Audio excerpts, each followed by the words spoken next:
दोस्तों, जब किसी पर भीगे हुए जूतों से वार किया जाता है तो पड़ोस में बैठे व्यक्ति पर भी पानी के छींटे पहुंच जाते हैं। भीगे जूतों से वार करने का फायदा ये भी होता है कि एक तीर से कई निशाने सज जाते हैं। मतलब अनजान में ही सही, लेकिन दूसरा काम भी हो जाता है। ये केवल एक उदाहरण है। हमारा चैनल हिंसा का समर्थन नहीं करता। खैर, अब आते हैं मेन मुद्दे पर। दरअसल दोस्तों, भारत के विदेश मंत्री एस जयशंकर ने चीन के साथ पाकिस्तान को भी शंघाई सहयोग संगठन यानी कि एससीओ की बैठक में अच्छी तरह से धो डाला। अक्सर खबरें आती रहती हैं जयशंकर जी के दंगल से। कहीं किसी देश को पीटा तो कहीं किसी देश की पुंगी बजा दी। अब सभी देश और संगठन जयशंकर से डरने लगे हैं। वो लोग समझते हैं कि अगर इनसे बैतबाजी कर ली तो मुंह नोच लेंगे। हाल ही में एससीओ में जयशंकर जी के करारे जवाब आपके सुनने लायक है। एक भारतीय होने के नाते आपका ये जानना बहुत जरूरी है कि भारत आज दुनिया के 195 देशों के बीच कहां खड़ा है। बने रहिए इस खबर में, आपको बताएंगे इस भरी सभा में कैसे जयशंकर जी ने ड्रैगन और पाकिस्तान की भारत के खिलाफ साजिश का पर्दाफाश किया और कैसे इन दोनों को पटक पटक के मारा।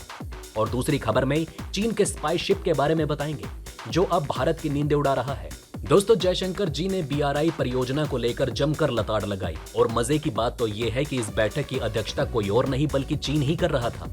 अध्यक्ष की कुर्सी पर सूट बूट पहने ड्रैगन की जो कुटाई हुई जिससे वो मुंह दिखाने लायक ही नहीं बचा। ये बैठक चीन की तरफ से ही आयोजित की गई थी और भारत ने ड्रैगन को उसी की बैठक में अच्छी तरह से कूट दिया। साथ में आतंक के पिल्ले पाकिस्तान को भी खूब बैंड बजाई। Belt and road initiative BRI चीन की महत्वाकांक्षी परियोजनाओं में से एक है, परंतु हर किसी को मालूम है कि ये ड्रैगन के कर्ज जाल के सिवाय और कुछ नहीं। चीन इस परियोजना के माध्यम से बड़े ही चालाकी से छोटे और गरीब देशों को अपने कर्ज के जाल में फंसाकर इन्हें अपने इशारों पर चलाने के प्रयास करता है। यही कारण है कि भारत कभी भी चीन की इस परियोजना के पक्ष में नहीं खड़ा हुआ।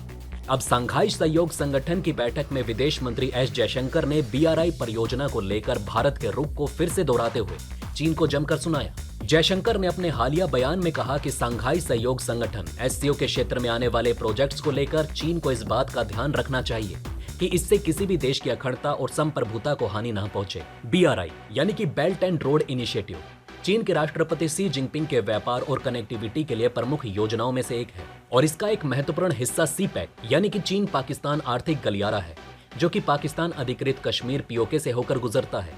यही कारण है कि भारत शुरू से ही इसका विरोध करता आया। भारत का मानना है कि CPEC और BRI दोनों ही इसकी संप्रभुता के विरोध में है।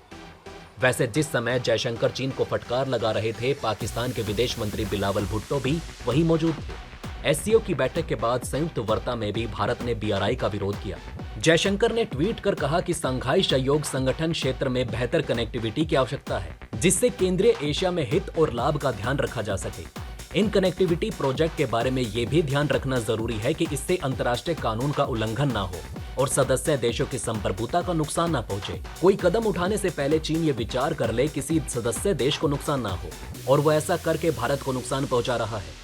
जयशंकर ने आगे कहा कि चाबहार पोर्ट और international north south transport corridor क्षेत्र में आर्थिक क्षमता की संभावनाओं के रास्ते खोलेगा। अभी के समय में शंघाई सहयोग संगठन SCO सदस्य के साथ हमारा कुल व्यापार 141 अरब डॉलर का है। हालांकि अभी इसके कई गुना बढ़ने की संभावना है। भारत ने टेढ़ी भाषा में इन देशों को अल्टीमेटम भी दे दिया कि अगर भारत के खिलाफ कोई कदम उठाया तो फिर सोच लेना।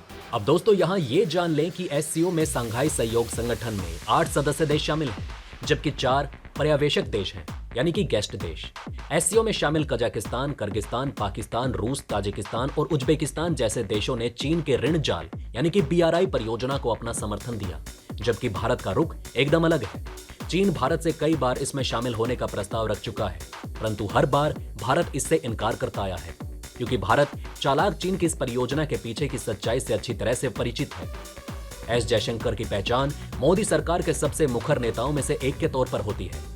मंच चाहे कोई भी हो, सामने कोई सा भी देश हो, जयशंकर हर मुद्दे पर बड़ी ही बेबाकी से अपनी राय रखते हैं। जयशंकर जब अमेरिका जैसे देश को नहीं छोड़ते तो फिर पाकिस्तान और चीन जैसे देश किस खेत की मूली हैं। वो चीन और पाकिस्तान को उसकी करतूतों के हिसाब से हैंडल करते हैं। अब शंघाई सहयोग संगठन की 21वीं बैठक में जयशंकर जिस तरह से सुना कर आए, उससे ड्रैगन के लिए भूलना आसान नहीं होगा। अब आइए जल्दी से दूसरी खबर की तरफ बढ़ते हैं, जहां चीन ने एक बार फिर भारत को परेशान करने का काम किया। दोस्तों, चीन के स्पाई शिप को भारत हिंद महासागर क्षेत्र में दाखिल होने से पहले ही ट्रैक कर चुका है। फिलहाल यह जहाज इंडोनेशिया के करीब है और माना जा रहा है कि 10-11 नवंबर को भारत की ओर से किए जाने वाले बड़े मिसाइल परीक्षण की जासूसी के इरादे से हिंद महासागर में पहुंचा है। चीन का युआंगवान 6 जहाज ठीक वैसा ही है जैसे कि अगस्त के महीने में श्रीलंका के बंदरगाह हम्बनटोटा पोर्ट पर आया था। भारतीय सुरक्षा तंत्र के सूत्रों की माने तो पिछले 6 दिनों से भारतीय नौसेना चीन के स्पाई शिप युआंगवान 6 की हर मूवमेंट और गतिविधि पर नजर बनाए हुए है। यहां तक कि हिंद महासागर में दाखिल होने से पहले ही नौसेना उस पर नजर बनाए हुए थी। मरीन ट्रैफिक नाम की साइट के अनुसार युआंगवान 6 की मौजूदा लोकेशन इंडोनेशिया है और वो अगले कुछ दिनों तक हिंद महासागर में ही रहेगा। मरीन ट्रैफिक के मुताबिक युआंगवान 6 एक रिसर्च और सर्वे वेसल है और पिछले महीने की 21 तारीख को चीन के बंदरगाह से खुले समुद्र के लिए निकला था। इस बीच open source intelligence Damien Simon के मुताबिक 10 से 11 नवंबर के लिए भारत ने पूरी बंगाल की खाड़ी में नोटम यानी कि नोटिस टू एयरमैन जारी किया है। इसके तहत 2 दिनों के लिए पूरी बंगाल की खाड़ी नो फ्लाइंग जोन रहेगी।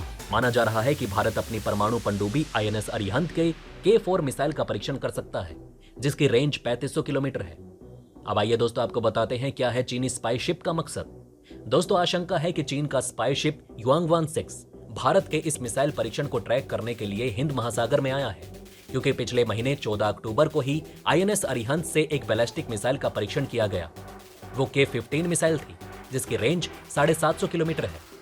दोस्तों आपको बता दें कि इसी साल अगस्त के महीने में भी चीन का एक स्पाई शिप युआंगवान 5 श्रीलंका के हम्बनटोटा बंदरगाह पर पहुंचा। कहने को तो ये जहाज एक रिसर्च और सर्वे शिप था और रिफ्यूलिंग के लिए हम्बनटोटा पहुंचा था, लेकिन हकीकत ये है कि इसका इस्तेमाल चीन जासूसी के लिए करता है। ये जहाज बैलिस्टिक मिसाइल और सैटेलाइट ट्रैकिंग शिप है। उस वक्त भी इस बात की आशंका जताई गई थी कि चीन उस जहाज का इस्तेमाल भारत के सैन्य प्रतिष्ठानों की जासूसी के लिए कर सकता है। यही वजह है कि भारत ने श्रीलंका से इस जहाज को लेकर अपनी आपत्ति जताई थी। शुरुआत में तो श्रीलंका मान गया था, लेकिन फिर आने की इजाजत दे दी थी। दोस्तों अब आप हमें कमेंट सेक्शन में बताइए कि क्या ये बातें आपको पहले से पता थी। अगर नहीं तो इनमें से कौन सी बात आपको सबसे ज्यादा इंटरेस्टिंग लगी, और कमेंट बॉक्स में जय हिंद लिखना ना भूलेगा। तो दोस्तों हमारे इस वीडियो में हमने आपको बहुत सी बातें बताने की कोशिश की। अगर आपको हमारी कोशिश अच्छी लगी हो तो प्लीज लाइक करें इस वीडियो को, और इसी तरह की और जानकारी पाने के लिए सब्सक्राइब करें हमारे चैनल को। जितना हो सके इस वीडियो को शेयर करना ना भूलें। धन्यवाद।